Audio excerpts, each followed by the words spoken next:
Welcome back to Cosmosis. I'm your host, Kelly Chase. Today's episode is something a little different. What you're about to hear is an updated version of my recent talk from Contact in the Desert 2025 titled UFO Narrative Wars, Weaponized Belief in the Age of Disclosure. This isn't just a talk about UFOs. It's about the war of meaning that surrounds them, the invisible tug of war between intelligence agencies, experiencers, journalists, skeptics, and true believers, all competing to shape the dominant narrative. In this episode, I break down how narrative control operates, not just in the UFO world, but within the intelligence community as a whole. We'll look at examples of psychological operations, the role of limited hangouts and disinformation, why the Department of Defense is not a reliable narrator, and how even the most well-intentioned researchers can become pawns in a much larger game. But more than anything, this is a call to develop our discernment, to stop asking who to believe and start asking how and why we believe what we believe. Because the fight over the UFO narrative isn't just about disclosure. It's about perception, power, and the future of human consciousness. Now, let me be clear from the outset. I don't have any clearances or special knowledge.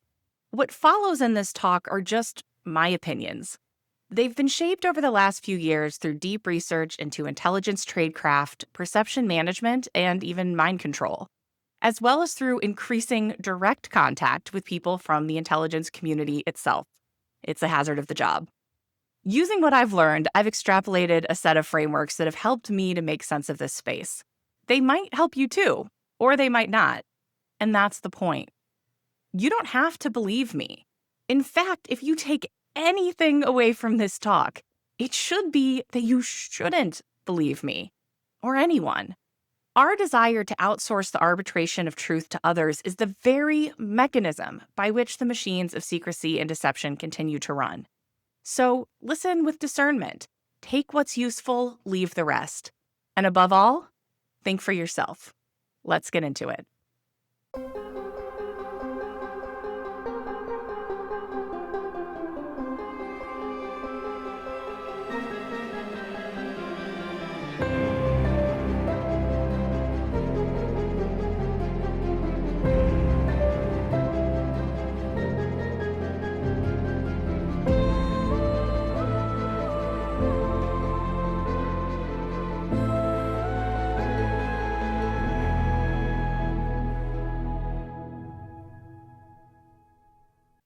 Before we go any further, I want to take a moment to clarify what this episode is, and just as importantly, what it isn't.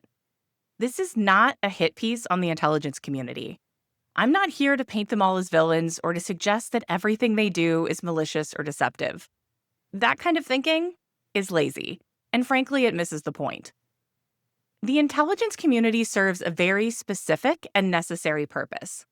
I'm not saying that I agree with every decision they make or that there aren't bad actors or real abuses of power. Of course there are. But for the most part, these are people who genuinely believe in what they're doing. They're patriots. They care about the safety of the American people. They want to do the right thing in the world. And many of them make enormous personal sacrifices in service of that mission. We sleep soundly at night because there are people out there who are willing to do things that most of us can't or won't. As we'll explore more throughout this episode, those sacrifices are often far greater than we imagine. So this isn't about demonizing the IC, but it is about having an adult conversation about how they operate. Because here's the thing.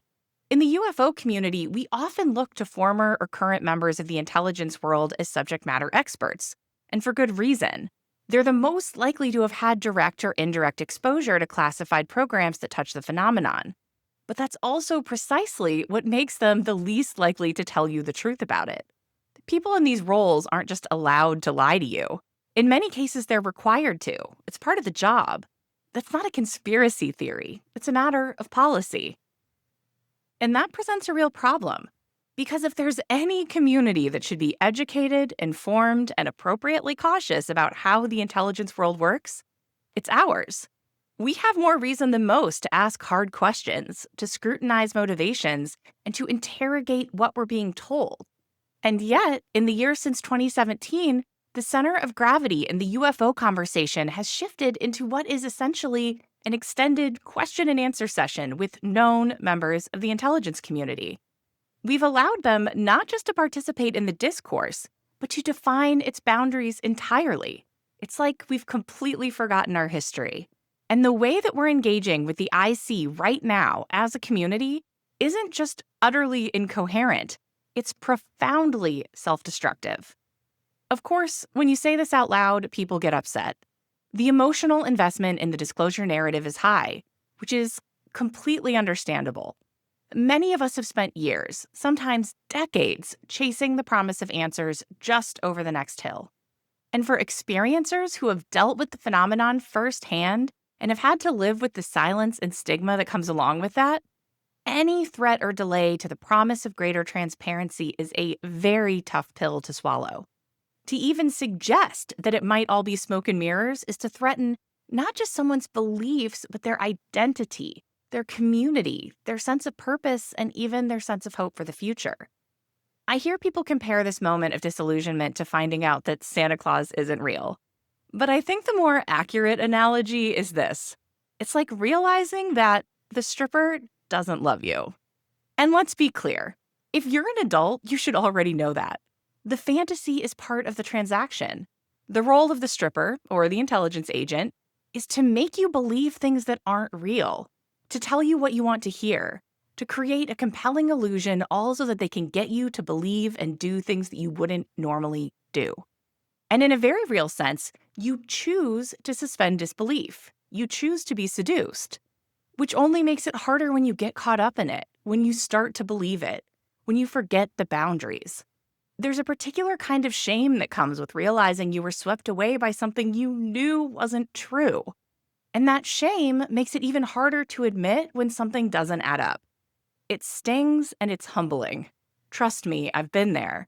But we are adults. We can handle it. And we need to. It's time for us to mature as a community before our own self-destructive urges to believe what is clearly a fantasy drives the whole movement off a cliff. If we want real answers, if we want to navigate this space with clarity and integrity, we have to stop pretending we're not being manipulated.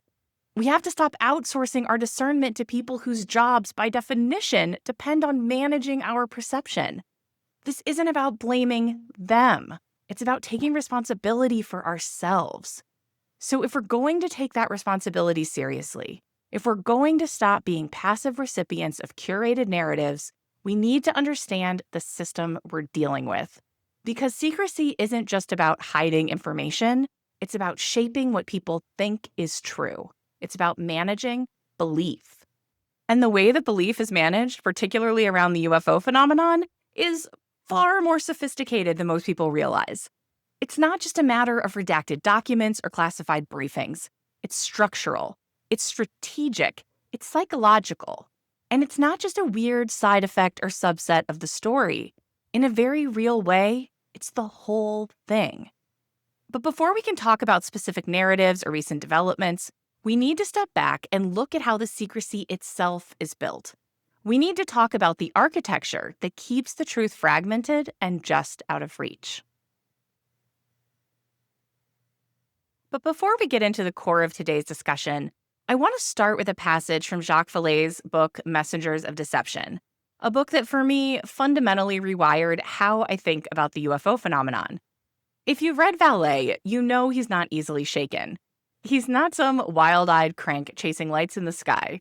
He's disciplined, data-driven, and deeply curious. And yet, in Messengers of Deception, he describes an encounter that completely upended the way he approached the phenomenon. The context for this passage is this. It's the 1970s, and Vallée has been making the rounds, attending meetings of contactee groups and amateur researchers, hoping to better understand what was really going on in the UFO world. But what he finds mostly disappoints him. There's a lack of rigor, a lot of credulous speculation, and very little that seems scientifically useful. That is, until one night when he's approached by someone in attendance who introduces himself under the pseudonym Major Murphy. Vallée makes it clear that this man's rank is actually much higher than that. He's a senior figure from the intelligence community, long since retired, with a career that spans wartime operations and Cold War espionage. They go out for a drink after the meeting, and Valet is curious. Why would someone like that be attending a contactee group that he considered so beneath serious inquiry? What unfolds over the course of that conversation is something I believe every serious UFO researcher should be required to sit with. What follows is a long quote, but it's worth it. I'm going to read the entire thing because I don't want to paraphrase or dilute the impact of what's being said here. This moment, this encounter, is one of the clearest and most compelling articulations I've ever seen of the dilemma we face when trying to approach this phenomenon using traditional frameworks. So, with that in mind, here's Valet in his own words. Quote, "Scientific analysis will undoubtedly provide part of the truth about UFOs. However, I no longer believe that it will lead to the whole truth. I owe this realization to a man I shall call Major Murphy, although his actual rank is much higher than that of a major. He taught me a lesson I am not likely to forget." Major Murphy, who retired from a U.S. intelligence service quite a few years ago, had seen action in World War II in Italy and also described vividly his investigations in the Caribbean, where he organized efforts to intercept submarines and German spies on their way to the United States. I met him at a gathering of UFO contactees and suggested a drink when it was over. I expressed my surprise at his interest in the event, which I had regarded as a complete waste of time. He asked me to clarify this judgment, and I said that, in my opinion, none of the people in attendance knew anything about science. Then he posed a question that, obvious as it seems, had not really occurred to me. What makes you think that UFOs are a scientific problem? I replied with something to the effect that a problem was only scientific in the way it was approached, but he would have none of that and began lecturing me. First, he said, science had certain rules. For example, it has to assume that the phenomenon it is observing is natural in origin rather than artificial and possibly biased. If it is, said the major, the study of it doesn't belong in science. It belongs in intelligence, meaning counterespionage. And that, he pointed out, was his domain. Now, in the field of counterespionage, the rules are completely different. He drew a simple diagram in my notebook. You are a scientist. In science, there is no concept of the price of information. Suppose I gave you 95% of the data concerning a phenomenon. You're happy because you know 95% of the data concerning a phenomenon. Not so in intelligence. If I get 95% of the data, I know that this is the cheap part of the information. I still need the other 5%, but I'll have to pay a much higher price to get it. You see, Hitler had 95% of the information about the landing in Normandy, but he had the wrong 95%. Are you saying that the UFO data we use to compile statistics and to find patterns with computers are useless, I asked? Might we be spinning our magnetic tapes endlessly, discovering spurious laws? It all depends on how the team on the other side thinks. If they know what they're doing, there will be so many cutouts between you and them that you won't have the slightest chance of tracing your way to the truth. Not by following sightings and throwing them into a computer. They'll keep feeding you the information that they want you to process. What is the only source of data about the UFO phenomenon? It's the UFOs themselves. Some things were beginning to make a lot of sense. If you're right, what can I do? It seems that research on the phenomenon is hopeless then. I might as well dump my computer into a river. Not necessarily, but you should try a different approach. First, you should work entirely outside of organized UFO groups. They are infiltrated by the same official agencies they are trying to influence, and they propagate any rumor anyone wants to have circulated. In intelligence circles, people like that are historical necessities. When you've worked long enough for Uncle Sam, you know he's involved in a lot of strange things. The data these groups get are biased at the source, but they play a useful role. Second, you should look for the irrational, the bizarre, the elements that do not fit. That's what I have come to observe at this meeting tonight. Have you ever felt that you were getting close to something that didn't seem to fit any rational pattern, yet gave you a strong impression that it was significant? There are a few reasons why I think this passage is important, and the first is something I won't be getting into much today, but it is critical. The UFO phenomenon can't be fully understood using science alone. Science is designed to measure systems that behave objectively. But what happens when the thing you're trying to study behaves like it knows it's being studied? What if it adapts, responds, or misleads? Science is for measuring things that don't actively resist being measured. But the UFO phenomenon is intelligent. It plays chess back at us. And because that's the case, we're going to need something more than just science to crack the case. The second reason, and this is where we're going to focus, is that Valet's story gives us a clear window into just how long and how deeply the intelligence community has been entangled in the UFO world. Even in the 1970s, decades before social media, when these communities were just scattered groups of contactees and enthusiasts meeting in rec centers and libraries, there were already high-level intelligence operatives embedded in the mix. And they weren't just observing, but actively shaping the narratives. They weren't just spreading disinformation either. They were collecting information, particularly from experiencers, people who, whether we want to admit it or not, have been at the center of this phenomenon from the very beginning. These individuals are often dismissed or treated with suspicion, but behind the scenes, they've been quietly targeted for intelligence gathering. They've been lied to, manipulated, and gaslit, all while being tapped as sources of insight about a phenomenon that resists easy classification. In other words, the experiencers may not be the sideshow. They may be the main event. So with that framing in place, let's start pulling apart the machinery of secrecy, how it works, why it persists, and what it means for how we engage with the phenomenon today. Before we get into the specifics of narrative control, we need to zoom out and talk about the architecture of the secrecy itself. Because without understanding how secrecy operates, we can't begin to make sense of why the UFO narrative is so complex, contradictory, and persistently elusive.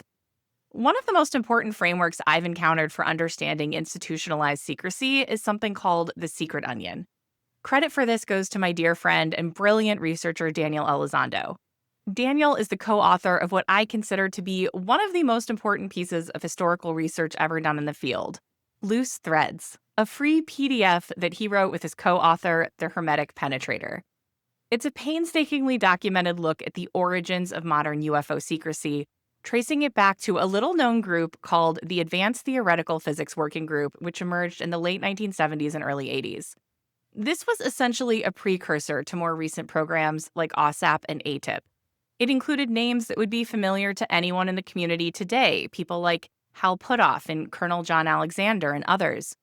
What Loose Threads reveals is a hidden continuity of personnel and themes that stretches across decades of black budget programs. We are, as I've said before, a community that has forgotten its history, and Daniel's work is an essential act of remembering. There's a QR code on screen that will take you to the free download. I truly can't recommend it enough. It was through Daniel that I first encountered a fascinating internal memo written in July of 1984 by Hal Puthoff himself that recommends using a, quote, onion skin structure to obscure the internal workings of the ATP working group. It's one of the earliest references to the secrecy model we're about to explore.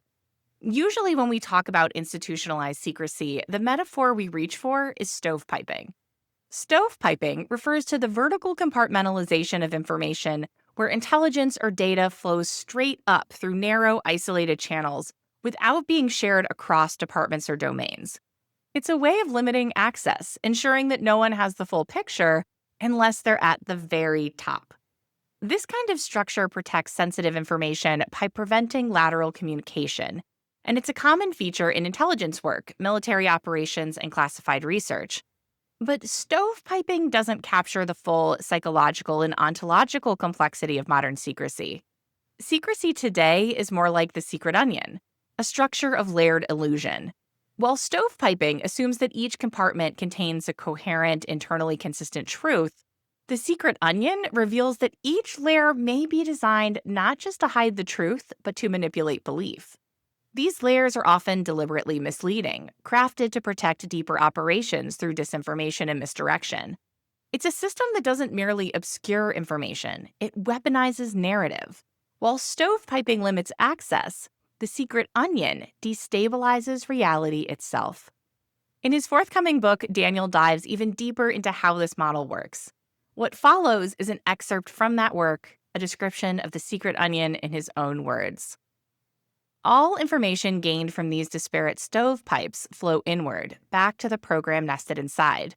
The work is everywhere and nowhere, so ubiquitous within the world of black-budget basement dwellers that it goes on unseen and unheard. Those who research exotic technologies may wonder, they may grow curious. But the answer will always be deeper, hidden somewhere below their feet in yet another layer closer to the core truth, beyond their reach, beyond their need to know.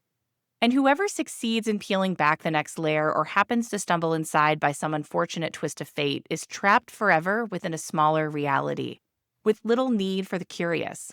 For here, there is only room enough for the useful, the obedient, and the dead. There is one way in and no way out. So let's break down how this secrecy actually works. It starts with recursive concealment. Every layer hides not only information, but the very existence of deeper layers. Each level is designed to appear as though it is the final truth, discouraging further inquiry. This is accomplished through misdirection and belief engineering.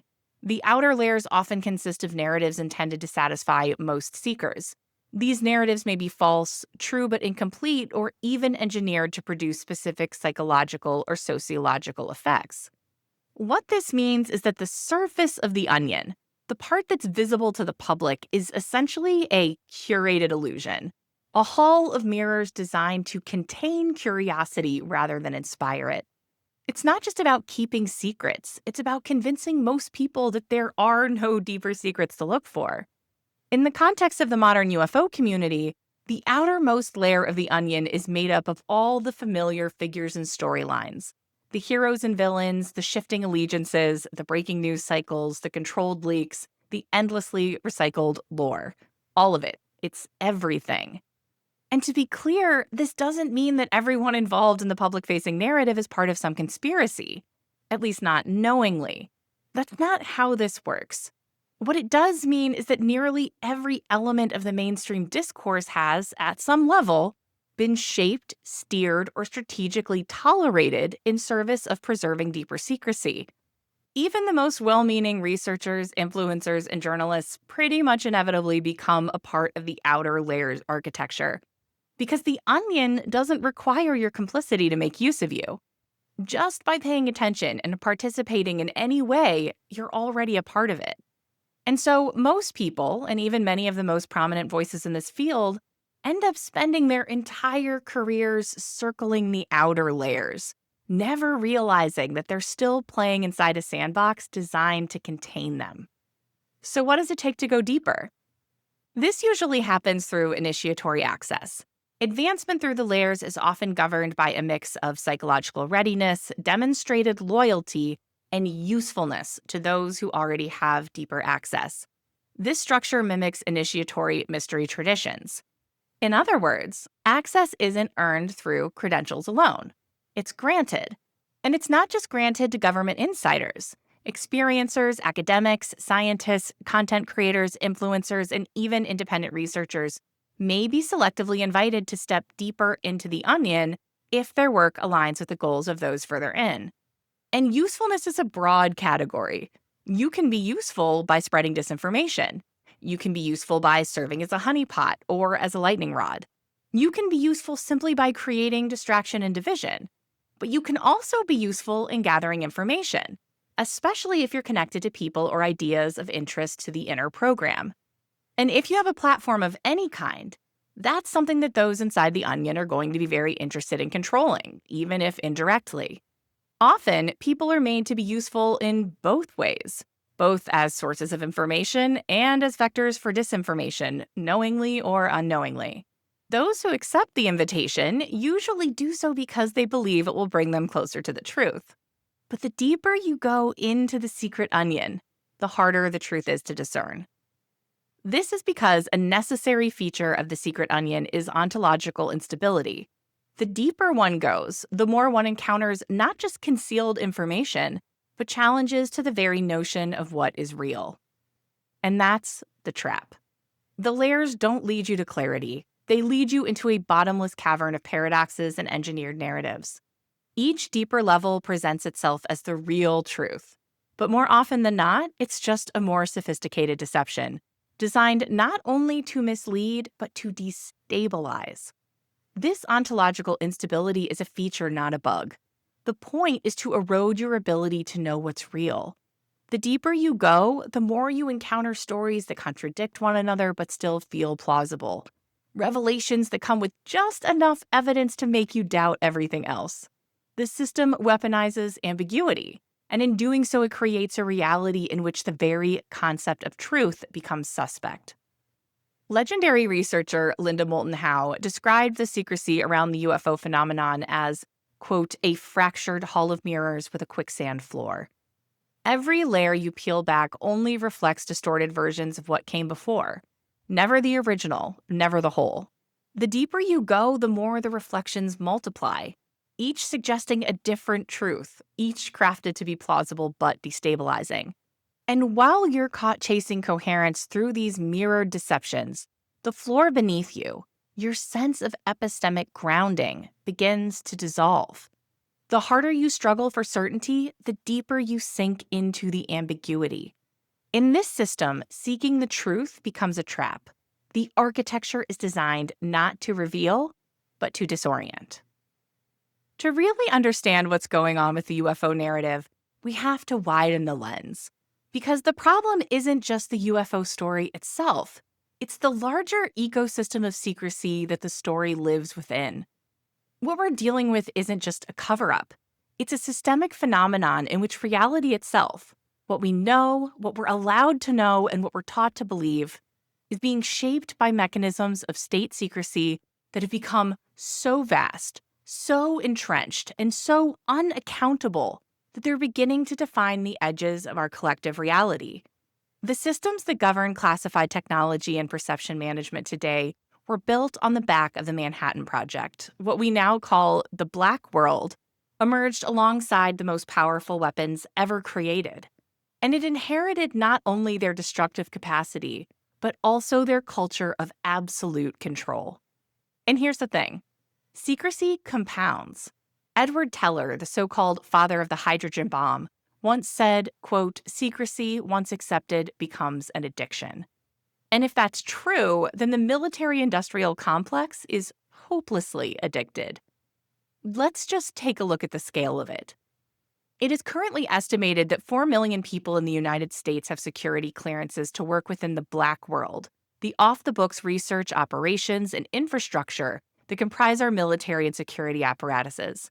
By comparison, only 1.8 million people are employed by the federal government in the white world or open public sector.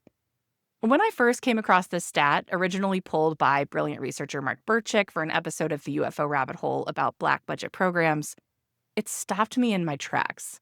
The classified world is more than twice the size of the visible one.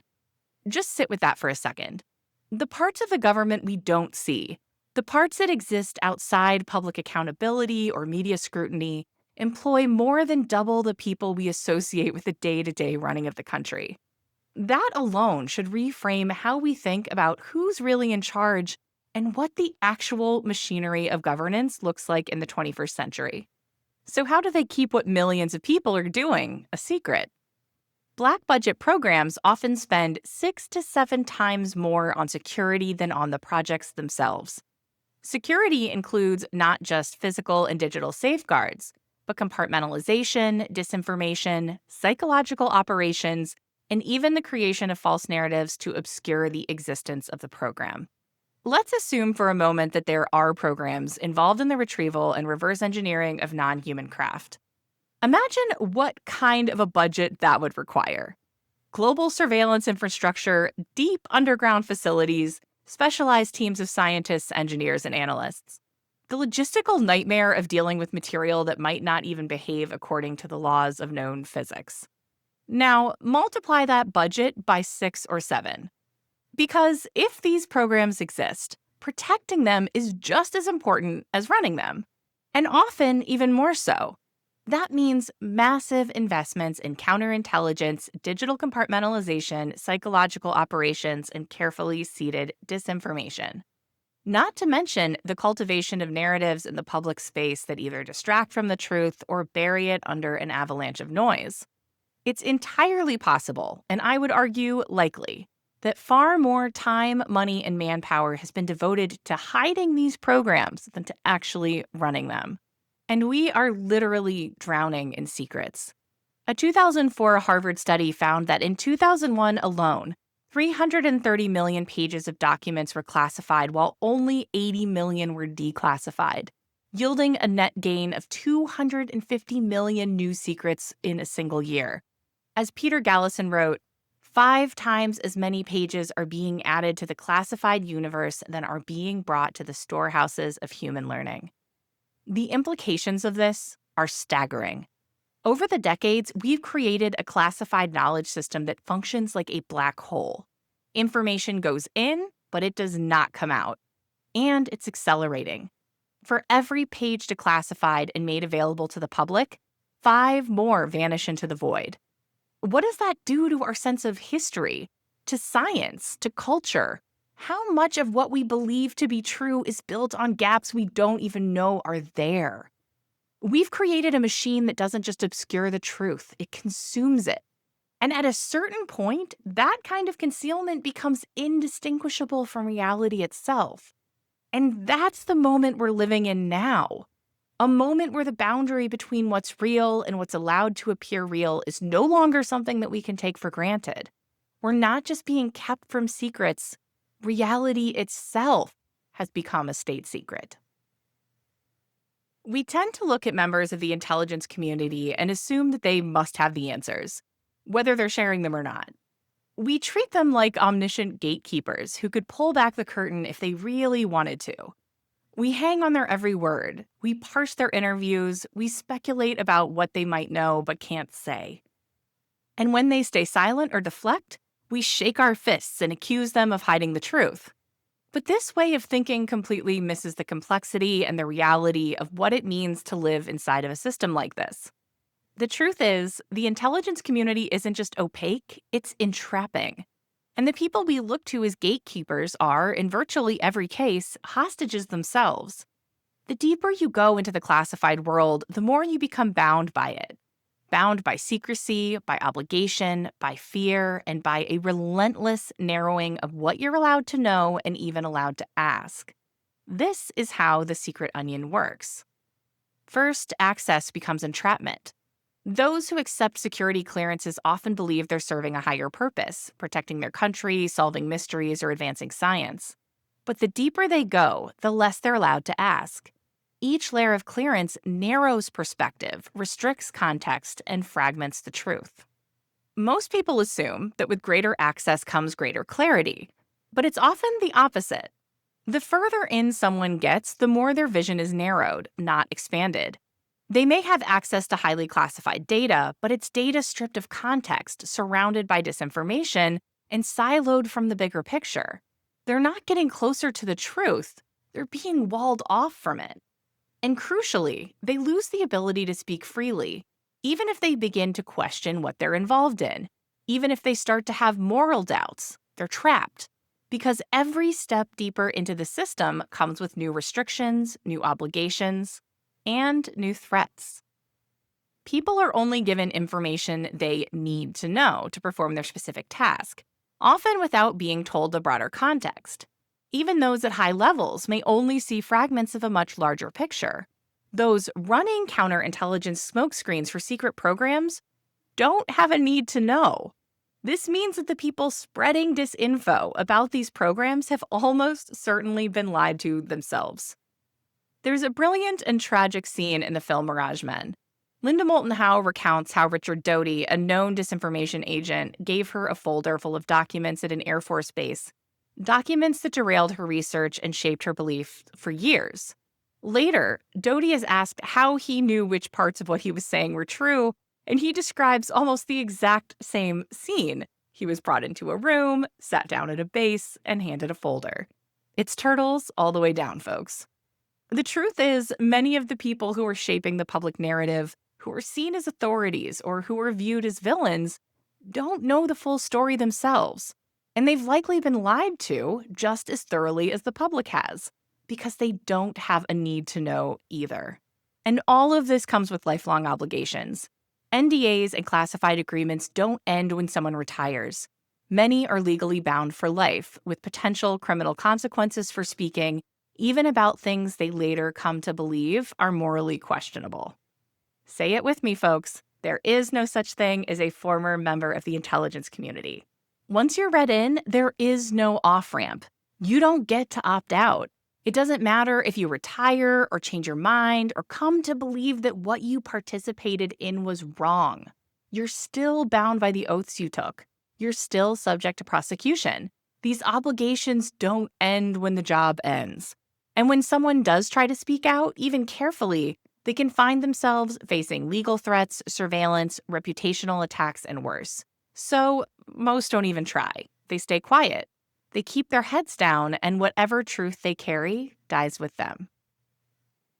And we can't underestimate the extent to which these people have been indoctrinated. The clearance process involves formal indoctrination sessions that emphasize loyalty, risk of espionage, and severe consequences for breaches, but rarely emphasize the psychological or ethical cost of being caught in layers of deception. When someone is cleared to enter this world, they don't just sign paperwork. They're brought through a process designed to forge deep psychological alignment with the system itself. They're told they're special, that they are trusted, that their loyalty is essential. They're warned about the dangers of espionage and the penalties for betrayal. But what they aren't told, what no one prepares them for, is the slow erosion of their own certainty, the ethical weight of knowing things they can't discuss, the mental strain of holding contradictions they can't resolve, the silence they're forced to keep even when it tears at their sense of self.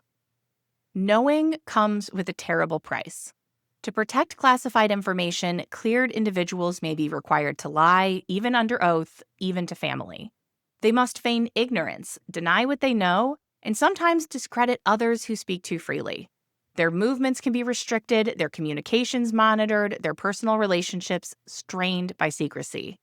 And the cost isn't just professional, it's personal. To serve the system, some must sacrifice their reputation, their peace, and even their sense of self. The toll that this takes on a human being is immense. People who work in this world are often forced to live double lives, one face for the public, another for the program.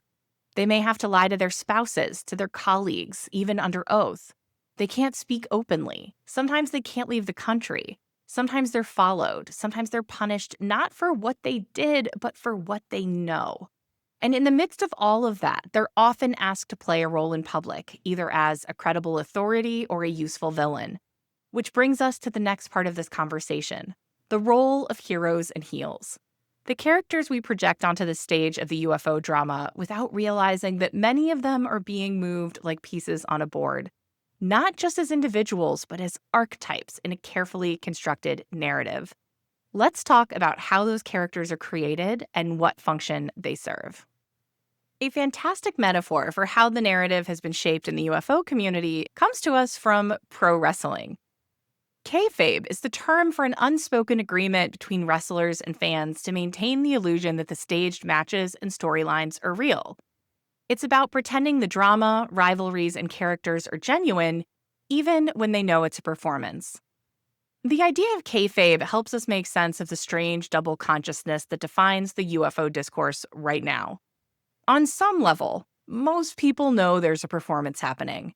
We sense the strategic silences, the curated leaks, the carefully managed personas. We even give significant lip service to things like psyops and disinformation, but almost always in a way that suggests that these are things that happen to other people, never to us. And we continue to engage with the spectacle of disclosure as though it's all spontaneous, all real. We pick sides, we cheer for our favorites, and boo the villains. And in doing so, we help to create and sustain the illusion. The problem is, this isn't just about entertainment.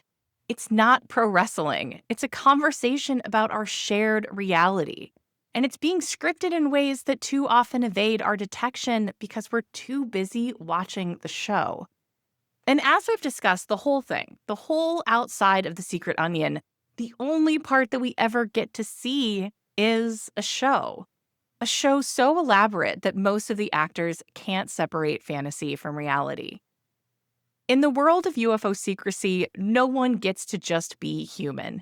You're cast as a hero or a heel, patriot or traitor, savior or psyop.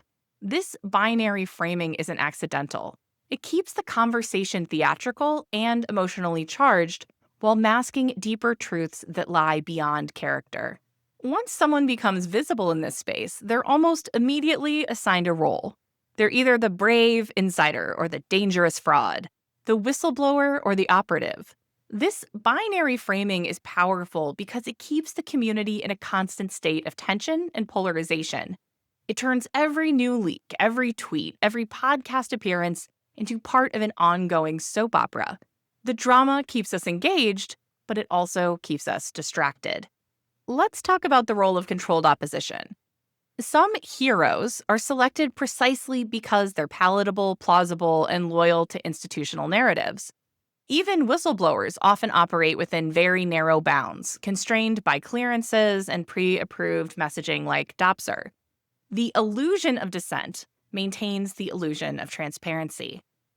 The hard truth is that not all heroes are organic. In fact, if they're going to be allowed to remain a hero for long, they're almost certainly answering to someone with a vested interest in controlling the narrative. Heroes are elevated only to the extent to which they're useful.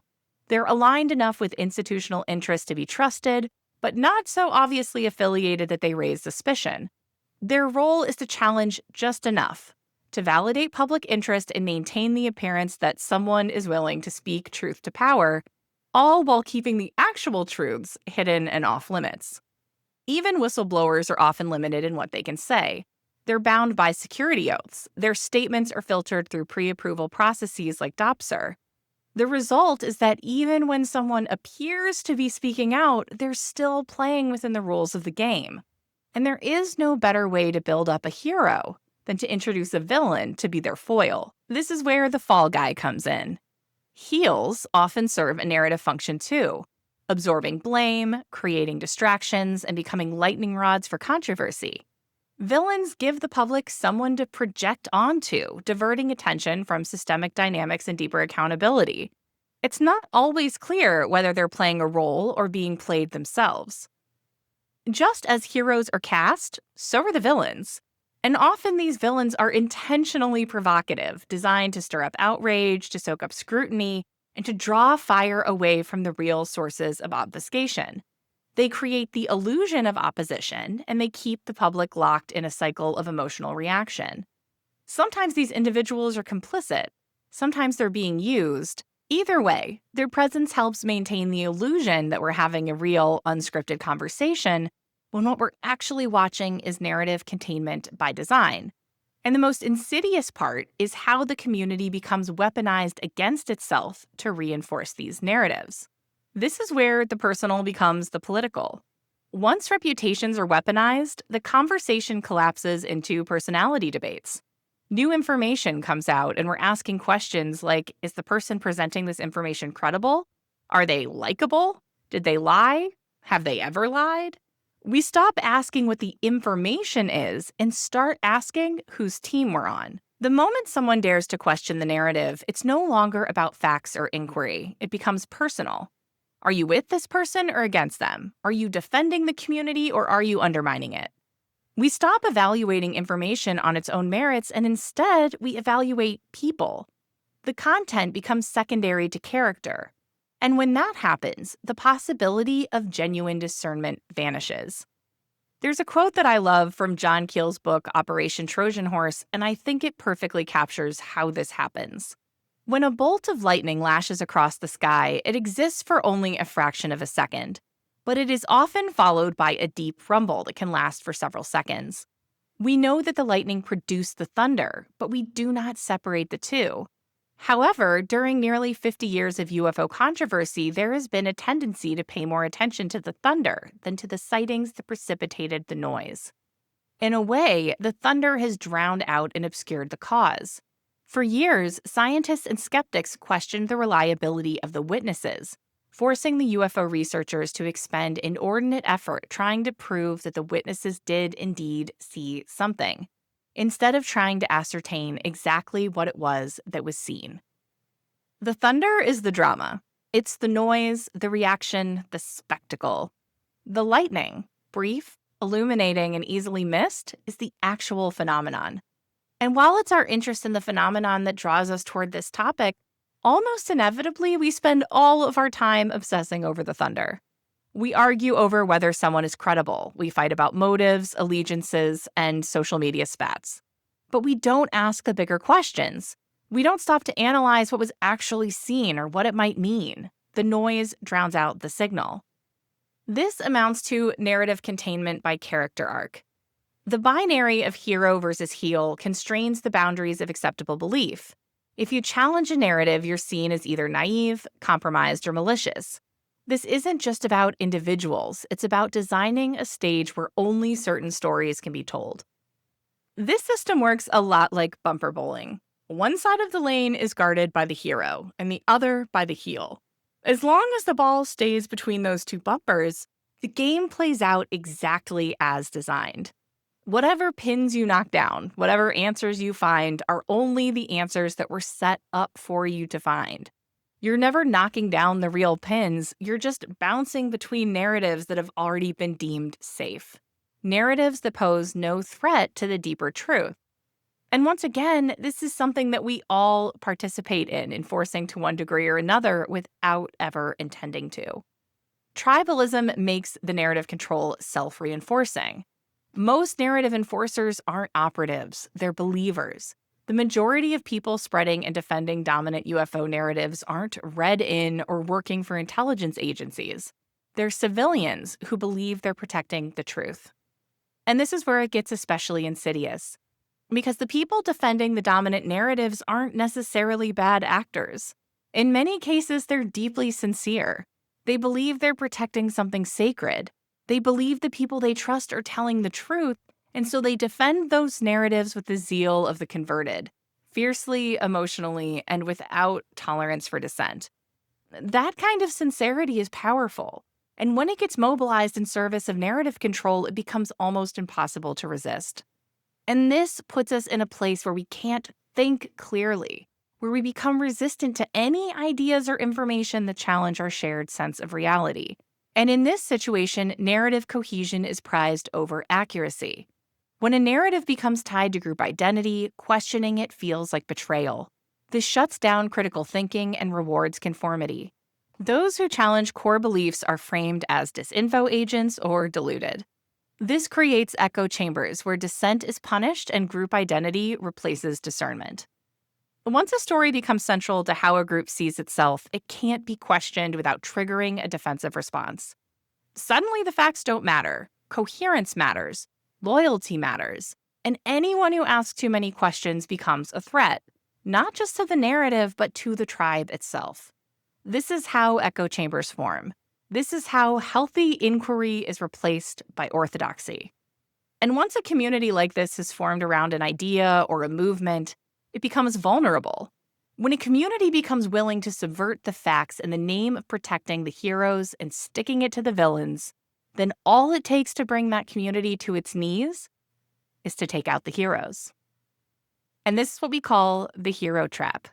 In high-stakes arenas like UFO disclosure, heroes are often built to fall. Their rise earns public trust, their collapse discredits the entire movement they helped inspire. Sometimes the fall is organic, sometimes it's orchestrated. Either way, the effect is the same: disillusionment, division, and delay. When the hero goes down, the narrative goes with them. And here's the part that's hardest to admit. Sometimes these heroes are really built to fall. In some cases, their rise is planned from the very beginning. These are individuals with intelligence backgrounds or institutional affiliations who are deployed into the conversation specifically to build trust. They become the face of disclosure. They're fed just enough truth to be compelling and just enough falsehood to eventually collapse under the weight of their own narrative. The fall is part of the plan. But not everyone in this position is an op. Some are true believers, some are white hats, people who genuinely want to do the right thing, who get pulled into the machine because they're seduced by the promise of being the one to finally bring the truth to light. They're handed a story, one that's compelling, one that fits the puzzle pieces they already have, and they believe it. They may even be encouraged into believing it. Maybe they're told that there have been credible threats on their life. Now they think they're over the target. They build their public identity around this story. They stake their credibility on it. And then the story falls apart, or they're nudged just a little too far. Maybe they go off script. Maybe they start asking the wrong questions. Maybe they just become inconvenient or increasingly erratic and paranoid. Or maybe they become vulnerable, because most of us, when you dig deep enough, have something in our past that could be used against us. Sometimes it's an old mistake, sometimes it's a personal failing, sometimes it's just something embarrassing that, taken out of context, can be weaponized to destroy their reputation. And when the time is right, it all comes crashing down. The public turns, the story unravels, and the person who once carried the hopes of an entire community becomes a cautionary tale. They're made to fall, and when they do, it's not just their credibility that gets destroyed. It's the credibility of everything they touched. Every idea they championed, every question they raised, gets painted with the same brush. Disillusionment spreads, the conversation fragments, people disengage, and the machine rolls on. And all of this brings us to the next layer of the onion: counterintelligence. Counterintelligence, or CI, is the discipline of detecting, deceiving, disrupting, and neutralizing threats to a state's secrets and operations. It's not just about defense, it's about active manipulation of perception and behavior, both foreign and domestic. In practice, much of CI is about controlling narratives. Most people think of counterintelligence as something that happens in the shadows: covert missions, spy versus spy. But CI isn't just cloak and dagger. It's an offensive tool. It's not just about hiding information, it's about shaping what you think reality is. It doesn't just keep secrets, it manages belief. And it doesn't operate in a vacuum. The battleground isn't just secret briefings and backroom deals. It's your social media feed, it's Reddit threads, it's cable news panels and YouTube documentaries. It's influencers and podcasters and leakers who always seem to know just enough, but never too much. It's community forums where suspicion is redirected, weaponized, or quietly snuffed out. It's conferences, subcultures, social media flame wars, even casual DMs. The goal isn't to silence all voices. It's to fill the room with so much carefully distributed noise that you can't hear yourself think. And once you understand that, once you see that the battlefield is everywhere, everything else starts to make sense. The goal of counterintelligence isn't simply to keep secrets, it's to shape the environment in which those secrets live. CI crafts narratives that obscure reality, confuse adversaries, and creates false trails that can be followed indefinitely. It hides the truth behind 10 believable lies and lets the seeker pick which one to believe. The real aim of CI isn't to bury the truth in some locked vault. It's to build a world in which the truth is indistinguishable from fiction. CI doesn't just hide information, it crafts environments of perception. It gives you just enough clues to believe you've chosen your path freely, even though all paths lead away from the truth. So here's how it works. CI operations are rarely direct. Instead, they rely upon obfuscation, misdirection, and plausible deniability. Rather than conceal the truth entirely, they surround it with noise, contradictions, and psychological traps. The result? Truth becomes unrecognizable. Not because it's hidden, but because it's buried beneath too many competing versions. This is the difference between erasure and erosion. CI doesn't have to burn the truth. It only has to introduce enough ambiguity so that you begin to doubt your own perception. Layered narratives, contradicting timelines, redacted breadcrumbs, and just enough absurdity to make it all feel like a joke. The result is paralysis. You don't know what's real, and you have no real way of making that determination. So eventually, most people either give up and stop looking, or they relax their standards of discernment and follow whatever trail of breadcrumbs most conforms to their pre-existing beliefs. Either way, the signal is lost, and the truth is effectively buried. Another important idea is the 80-20 rule. In intelligence work, the most effective disinformation is mostly true. 80% of credible data gives a story traction. 20% falsehood steers it off course. This blend makes it nearly impossible to separate signal from noise and keeps even the best researchers caught in a maze of half-truths. This is one of the most devastatingly elegant tactics in the counterintelligence toolkit. You make the bulk of the story true. You anchor it in real people, real events, real documents. You give it the scent of legitimacy, just enough verification, just enough traction, and then, right when people are mostly convinced, you bend it. Slightly, subtly. You introduce a false name, a fabricated credential, a forged memo, one important detail that doesn't hold up to scrutiny. And when the story inevitably collapses under that weight, when that one false detail unravels everything, it doesn't just discredit the lie. It takes the truth down with it. The real witnesses, the real questions, and the real anomalies. It's not just about deceiving the public. It's about building narratives that can be burned on demand. Stories that can be disavowed. Researchers who can be discredited. Communities that can be fractured on cue. Because when the story dies, it doesn't just disappear. It explodes, taking everything it touched with it, including the parts that were real. Another tool is a limited hangout. A limited hangout is a strategic communication tactic, particularly in intelligence and perception management, where a small, carefully controlled amount of information is released to deceive or manipulate an audience. It's essentially a carefully managed leak of information designed to achieve specific, often covert objectives. At its core, a limited hangout is a strategic partial disclosure. You take a piece of damaging or sensitive information, something that might eventually come to light anyway, and you release it on your own terms. Not the whole story, just enough of it. Just enough to look like a leak. Just enough to satisfy curiosity or divert scrutiny. Just enough to make people believe they've finally seen what's been hidden. But what makes a limited hangout so powerful isn't just the information it reveals, it's the illusion it creates. It looks like transparency. It smells like truth.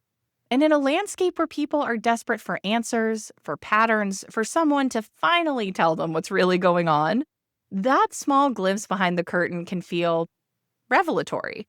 It creates the feeling of being on the inside, of being part of a select group that gets it. And that feeling is the trap. Because once people believe they're in on something, they're far less likely to keep digging. The urgency dissolves, the edges soften. They don't realize the floor has been raised just high enough to keep them from reaching what lies underneath. The real story, the one with consequences, is still buried. But now it's safe, because the hangout has sated the audience's hunger for truth. It also buys time. Releasing part of the truth can deflect pressure, misdirect investigations, or even neutralize whistleblowers before they pose a real threat. And if that limited hangout is later discredited, perfect. It burns the credibility of anyone who amplified it, poisoning the well for everything adjacent, even the things that were real. In other words, a limited hangout is a controlled explosion. It's a tactical leak designed not to expose, but to contain. And it works because it's true enough. Just enough to hook you. Just enough to feel dangerous. But not enough to change anything that actually matters. That's the genius of it. The story you think you've uncovered was always meant to be found. It was placed there, deliberately, to keep you from getting any closer. We also should talk about perception management. Perception management is the art of shaping what people believe without them realizing it. Governments and intelligence agencies use media outlets, credentialed experts, and trusted influencers to guide belief, frame debates, and define what's reasonable. It's not about censorship. It's about pre-loading your conclusion before you even ask the question. This is where counterintelligence bleeds into culture. It's not just about suppressing ideas. That's far too blunt and frankly unnecessary. The more elegant and effective approach is to preload assumptions, to condition people to see the world through a particular frame long before they even start asking questions, to build a reality so narratively complete, so emotionally satisfying, that dissent doesn't even occur to you. You don't need to censor the truth if no one's looking for it. And that's the world we're living in. A world where people pick their tribe, political, spiritual, academic, conspiratorial, and then inherit its full cosmology wholesale. Its aesthetics, its values, its heroes and villains, its assumptions about what counts as rational and what qualifies as crazy. We like to think we come to these conclusions ourselves, But more often than not, we're just echoing the scripts we've been handed by media, by social algorithms, by the people we most want approval from. And once that script is in place, it shapes everything. What questions we ask, which sources we trust, which contradictions we ignore, which beliefs we reward in others and which we punish. Our identity becomes entangled with the narrative, and challenging the story feels like a threat to the self. In that kind of environment, perception management doesn't need to be forceful. It just needs to be ambient, subtle, familiar even. And when someone does step outside the bounds of the acceptable and starts to ask the wrong questions, the system has an answer waiting. A familiar face, a credentialed smile, a voice that sounds just enough like reason to pull you back into the fold. Because that is the final form of control. Not silencing you, but making you believe that you've arrived at the truth all on your own, even if you've done none of the actual inquiry it would take to get there. People are seduced by the belonging that comes from the complete abdication of personal responsibility. And then there's character assassination. When someone gets too close to the truth, you don't have to disprove them. You just have to make them untrustworthy. CI discredits targets through rumors, career sabotage, mental health smears, staged controversies, or breaking stories that are programmed to self-destruct. Once someone is seen as unstable, unethical, or fringe, their message is ignored no matter how true it is. Discrediting the message is difficult. Discrediting the messenger is far easier. Counterintelligence agencies understand a fundamental truth about human cognition. People do not evaluate information in isolation. Instead, they assess the credibility of a message based on the perceived integrity of its source. Therefore, when an idea poses a threat to a managed narrative, the most efficient method of neutralizing it is not to refute the idea directly, but to compromise the individual who presents it. The approach is brutally effective. It does not require a manufactured scandal. Merely raising doubt is often sufficient. The individual can be portrayed as paranoid, careless, unstable, or morally compromised. At times, true information is leaked. At other times, falsehoods are introduced. Frequently, both are deployed simultaneously. What matters is not the accuracy of the claims, but the psychological effect they create. Once doubt has been seeded, it tends to flourish, particularly when it aligns with the audience's pre-existing suspicions, anxieties, or resentments. This discrediting may take many forms. A vague accusation might be circulated, an old email could conveniently resurface. Minor inconsistencies in the individual's behavior may be amplified and reframed as signs of deeper instability. The intention is not necessarily to convince the public that the individual is corrupt, but to make them appear unreliable. That perception is often enough to erode trust, even among allies. As a result, the individual's most important claims become untouchable. Journalists avoid them, supporters withdraw. Even those inclined to believe hesitate just long enough for the story to be buried, forgotten, or replaced. Another tool of CI is narrative flooding. Rather than hide the truth, counterintelligence often buries it under an avalanche of competing narratives. Multiple contradictory stories, some false, some half-true, are released at once to create chaos, confusion, and apathy. The result is a paralyzed public who can no longer tell what's real and eventually stops trying. This is the final tactic, cognitive exhaustion. When suppression fails and containment breaks down, the strategy shifts. The goal is no longer to keep the truth hidden, but to bury it beneath so many conflicting narratives that coherence itself disintegrates. The seeker is not silenced, they're overwhelmed. Faced with an endless parade of competing explanations, they begin to distrust their instincts. They question everyone. Everything becomes suspect. And eventually, they disengage. They convince themselves that truth is unknowable, that the search is futile, and that caring too much is a form of naivete. This surrender is not accidental. It is the intended outcome. It's the moment when the system wins.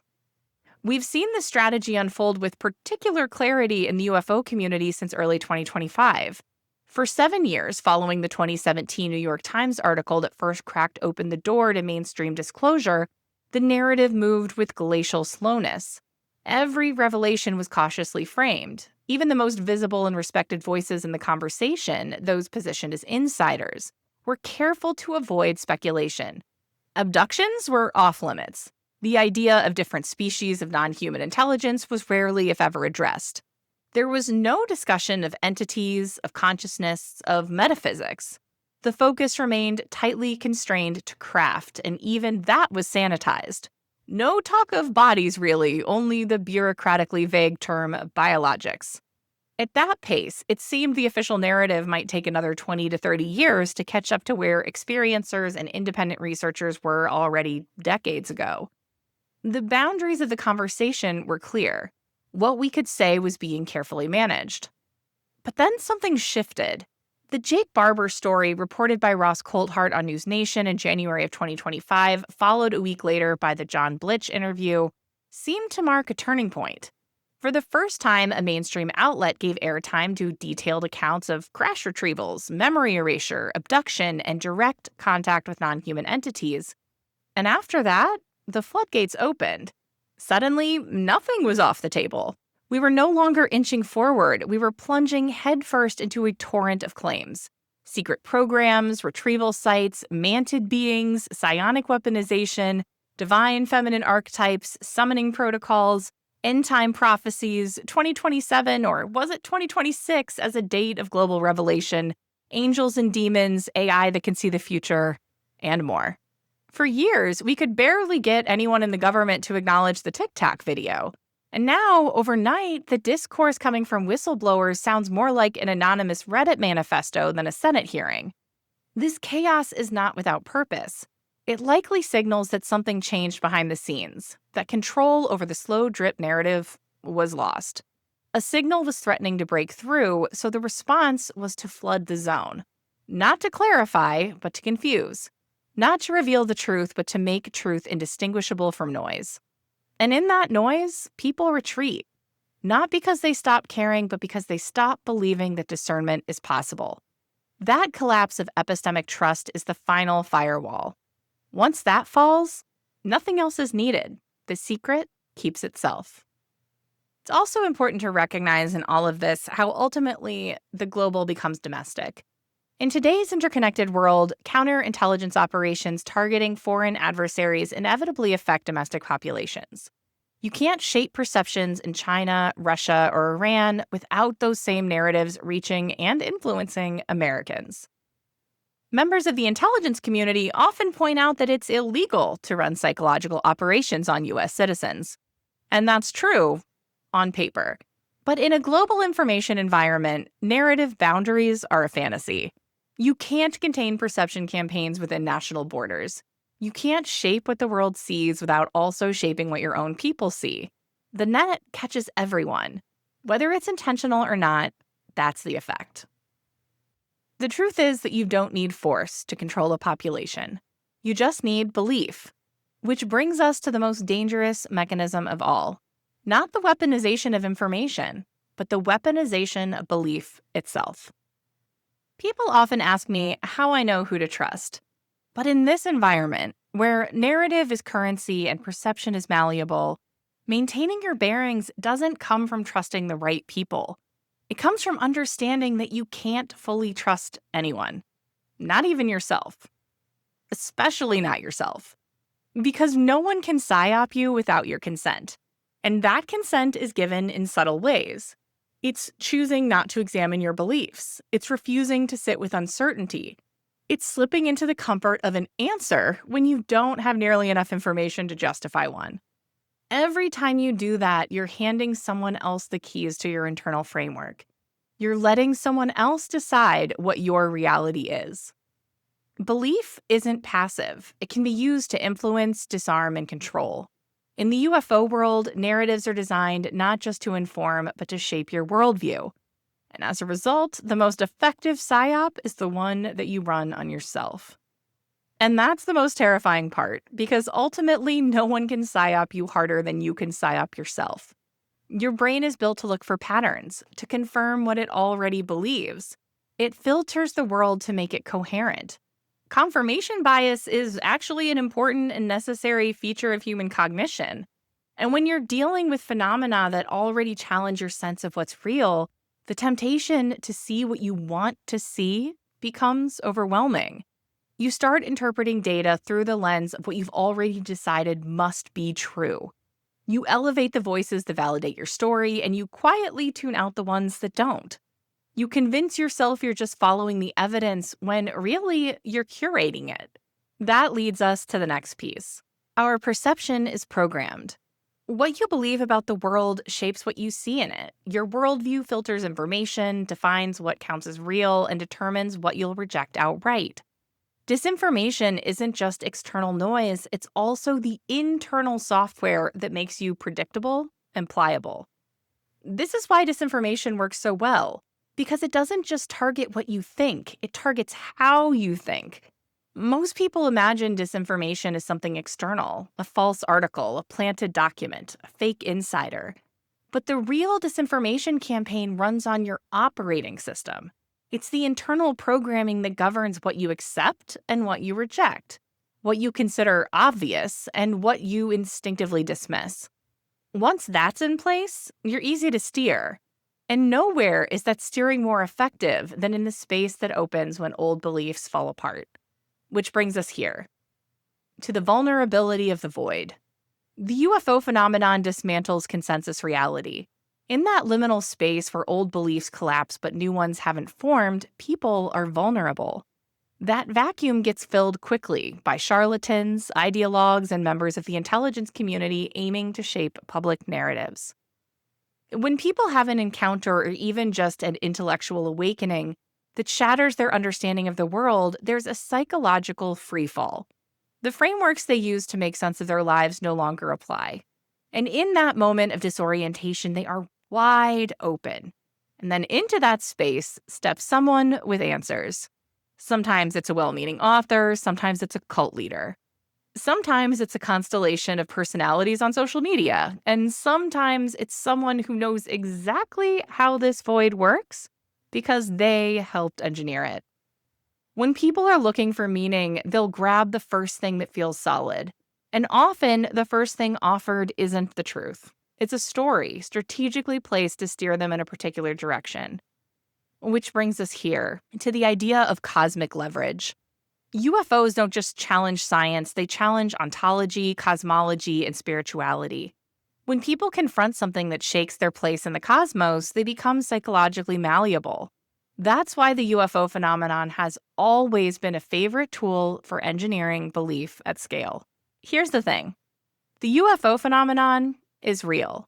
But the UFO phenomenon has also been used by the intelligence community as a very convenient cover for all kinds of other things that they were trying to cover up, including black budget programs, directed energy weapons, psionic weapons, a lot of other things like that. UFOs are uniquely potent because they don't just disrupt a few facts, they destabilize entire worldviews. They raise questions not just about what's out there, but also who we are, why we're here, whether we're alone, whether we're being watched, whether our governments know something we don't, whether reality itself is what we thought it was. That kind of existential rupture creates a hunger for new orientation. People want meaning. They want cosmology. They want a belief system that explains the chaos. And that hunger makes them programmable. This is what gives the UFO phenomenon its incredible potential and its incredible risk. It can expand your mind, or it can trap you in a new illusion. Which leads to the final piece of this section, which is the cost of conviction. Once a belief takes root, it becomes a liability. We'll protect it even in the face of contradictory evidence, rationalizing inconsistencies, defending bad actors, and dismissing anything that threatens our narrative. The strongest cages don't need locks. They just need meaning. Once a belief is crystallized, especially one that gives you meaning or identity, becomes sacred. Not in the religious sense, but in the emotional sense. It's not just something you believe, it's something you are. And anything that threatens it feels like a threat to you. So you start bending facts to fit your belief. You excuse behaviors you would have condemned if it was anyone else. You stay silent when you should speak. You become afraid of asking certain questions, not because you don't know the answer, but because you do. The irony is, we think our beliefs make us free, But the wrong beliefs, the unexamined ones, the unearned ones, the inherited ones, are chains. And that's where we'll go next, to the hard part. The part where we take those chains off. This is the part where we reclaim our agency. As I said at the beginning, this isn't about demonizing the intelligence community. It's about taking personal responsibility. We already know that we are being lied to. We know that the relationship between the intelligence community and the UFO world is not built on mutual respect or transparency. It is transactional, strategic, and fundamentally asymmetrical. These interactions are not designed to serve the public interest or to empower the community. They exist to manage perception, preserve institutional advantage, and further defense objectives. And yet, far too often, we act as if we don't know this. We continue to engage with government disclosures, intelligence-affiliated spokespeople, and narrative drops, as if the truth might be simply handed to us if we are polite enough or loyal enough. This isn't just naive, it's consent. If we refuse to act in accordance with what we already know, we are not victims. We're volunteers. We must stop playing the role that has been written for us. But how do we do that? We've covered a lot of ground. How narrative control works, how intelligence exploits belief, and how even the truth can be used to mislead us. If we're going to navigate this landscape without becoming collateral damage, we need to talk about what it actually means to reclaim our agency. That begins with recognizing that we are already participating. Whether we like it or not, we are players in this system. The question is whether we're playing consciously or being played. We need to stop being pawns and start being players. Recognizing narrative control isn't about becoming cynical. It's about becoming dangerous to the script. Once you see the mechanics, you can't be easily played. The goal isn't to know everything. It's to stop being predictable. You don't need to know every classified fact. You don't need to uncover every covert program. What matters is that you stop responding in ways that are predictable and exploitable. The more transparent your worldview is, if your loyalties, your fears, and your hopes can be easily mapped, the easier it is to manipulate you. When you become less reactive, less dependent on external validation, and less in need of easy answers, you begin to operate outside the script. That's when you become a real threat to narrative control. And one of the best ways to become less predictable is to commit to curiosity over certainty. Curiosity keeps you fluid, adaptable, and alert. The best researchers aren't the ones with the answers. They're the ones asking better questions. Certainty shuts down inquiry. It narrows your field of vision. Curiosity keeps it open.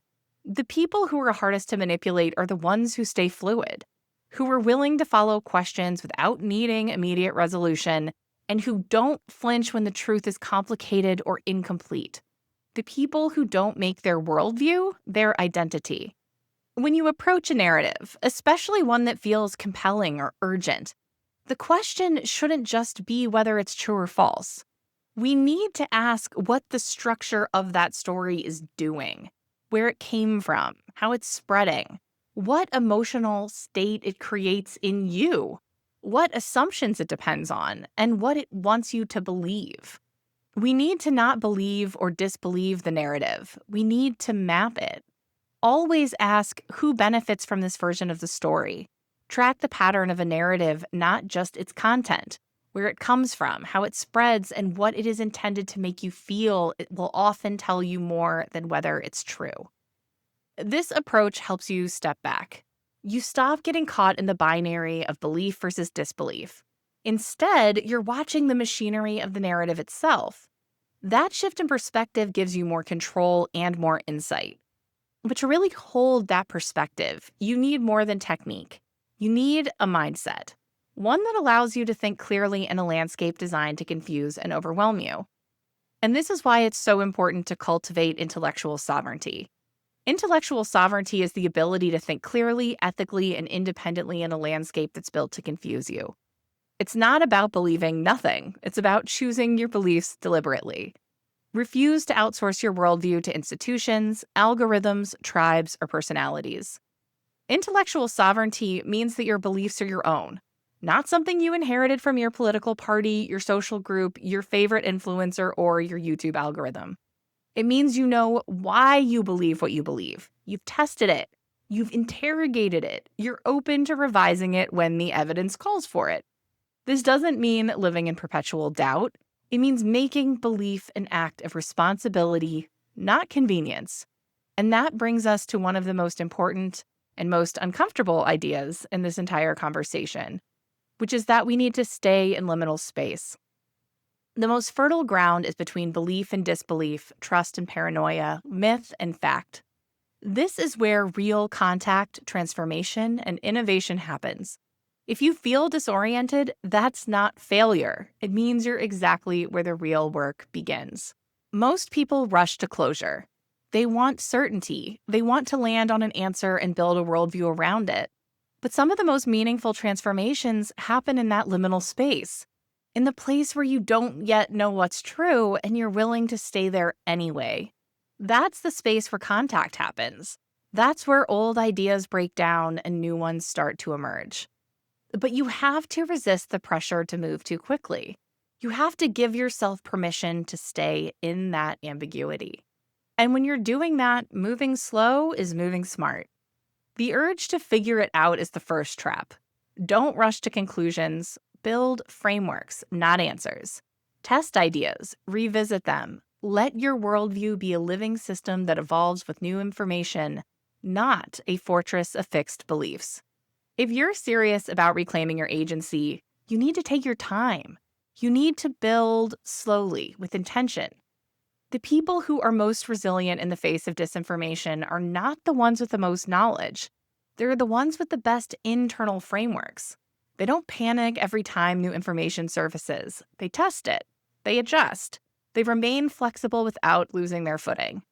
And perhaps, most importantly, they don't do it alone.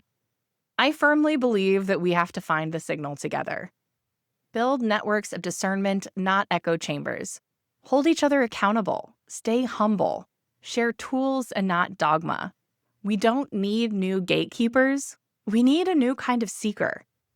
This is not a solitary pursuit. The stakes are too high and the tactics too sophisticated for any one of us to see the whole picture. We need communities committed to discernment, to humility, to learning and being unself-consciously wrong in public. We need to move away from echo chambers and toward collaborative inquiry. And we need to stop looking for heroes to save us. What we need is each other. Reclaiming your agency isn't about finding the ultimate truth. It's about becoming the kind of person who can live in the complexity of this world without being broken by it.